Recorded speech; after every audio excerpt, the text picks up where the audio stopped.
আলাইকুম। আশা করি সবাই ভালো আছেন। চলুন দেখে নিই আজকে নিউজ। কলকাতার সেই ঝিলিক এখন ময়মনসিংহের তোতা মিয়ার বউ। ময়মনসিংহের তোতা মিয়া হিসেবে পরিচিত হাসান জাহাঙ্গীর।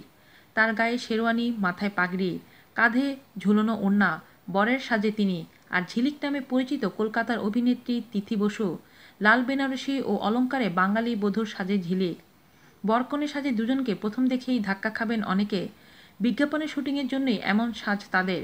সম্প্রতি কলকাতার ঝিলিক নাটকের অভিনেত্রী তিথি বসু বাংলাদেশের অভিনেতা হাসান জাহাঙ্গীরের সঙ্গে জুটি হয়ে 6টি বিজ্ঞাপনের শুটিং করছেন। এরই মধ্যে 5টি বিজ্ঞাপনেই হাসান জাহাঙ্গীরের বউ চরিত্রে অভিনয় করছেন তিথি বসু, বাকি একটিতে বন্ধু চরিত্রে। আপন হাসানের স্ক্রিপ্টে 6টি বিজ্ঞাপনের নির্মাণ করেছেন কায়সার আহমেদ। হাসান জাহাঙ্গীর বলেন, বিজ্ঞাপনগুলোয় তিথি বেশ ভালো করেছে। আশা করি বিজ্ঞাপনগুলো দর্শকদের বিরক্তির কারণ হবে না।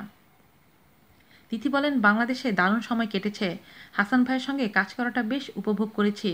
আগামীতে এখানে আরও কাজ করতে চাই। আজ এ পর্যন্তই। ভালো থাকবেন সবাই। আল্লাহ হাফেজ।